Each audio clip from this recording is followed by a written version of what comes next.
Today is Monday. What day is, y'all? It's June the 11th. So I'm headed to work.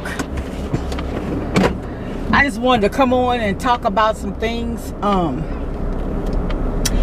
Recent college graduates. Y'all, something flying in here. What the hell? After on my job, I interview for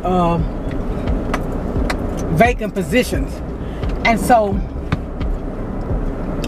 I think it may be this area, but lately we have been having well, I hadn't really experienced it this year, but last year I had a lot of college graduates applying for positions. The pay was real low, and they weren't entry-level professional positions. They were just trying to get, you know, some type of employment. And sometimes that's what you have to do. You have to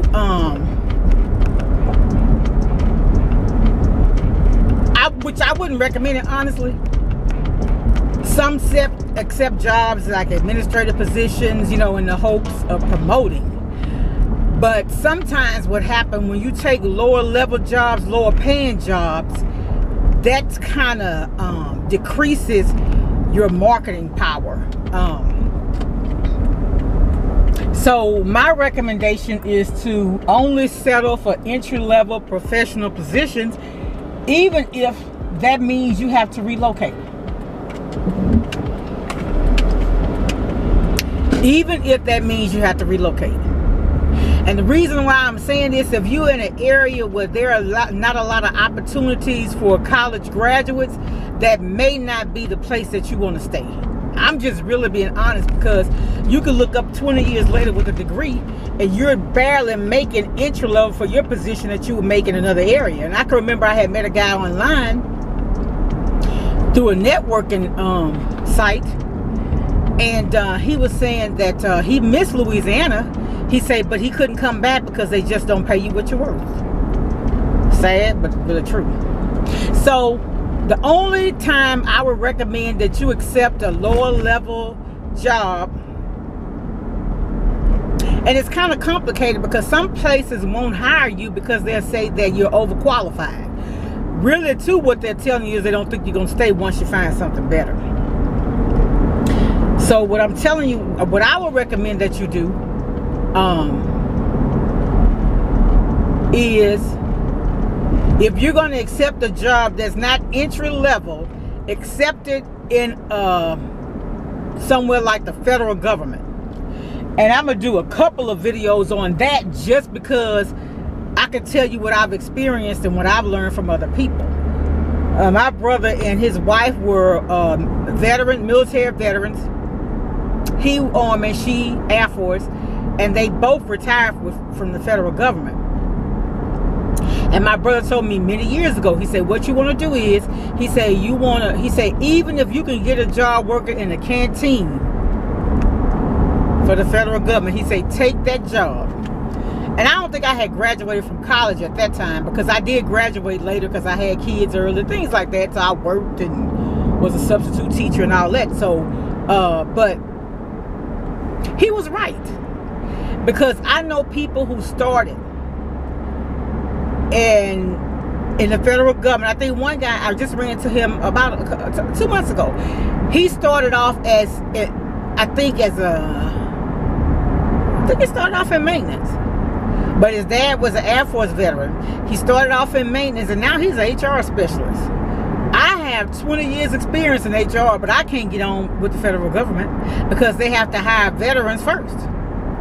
But he is also a veteran, so I understand that. I don't have a problem with that. But also, well, that's going to be another topic. But if you're a college graduate, my recommendation, if you don't have an entry-level professional position within your first year out of college, I would recommend applying for a job with the federal government in any capacity in which you're able to survive at that rate of pay. Honestly, I'm serious, because you do have the opportunity to move up, and it's quickly. What the federal government, and I don't know if they're getting ready to change that, but the way that pay scale work is, and I know a little about it, but I'm not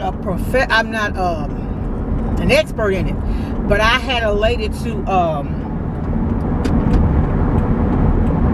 perform a study of our salary schedule, and she worked for the feds. And what they do is an annual increase is actually factored into their pay scale. And it depends on your employment year whether you get it or not. I think she said you get it the first and second year, and then you miss a year, something like that. I'm not really sure, but it is available online. I can't quote it verbatim, but it's there for you to research. But I would recommend, if you're able to get on with the federal government, do it. And I'm gonna come back and tell you about another situation where I don't want to make this too long and drawn out. It's a lot of information I have for you, but I want to break it up so you can go back and research. You won't have to look at a long video. So I'm gonna cut it off here. But here's my summary.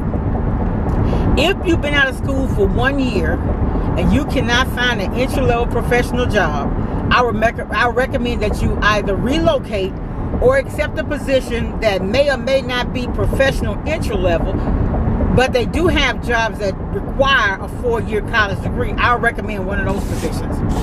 And if you can get on with a state government agency that pays that way as well. But some of the systems, I'm telling you, if you get into government, some of those positions and some of the agencies, you won't get paid if the budget won't allow it. And so even in where I'm employed at now, we have actually gone 5 years without a salary increase because it wasn't in the budget. So I want to help somebody, even if nobody helped me. That's the first thing I want to tell you though. So enjoy your day. I'll come back later.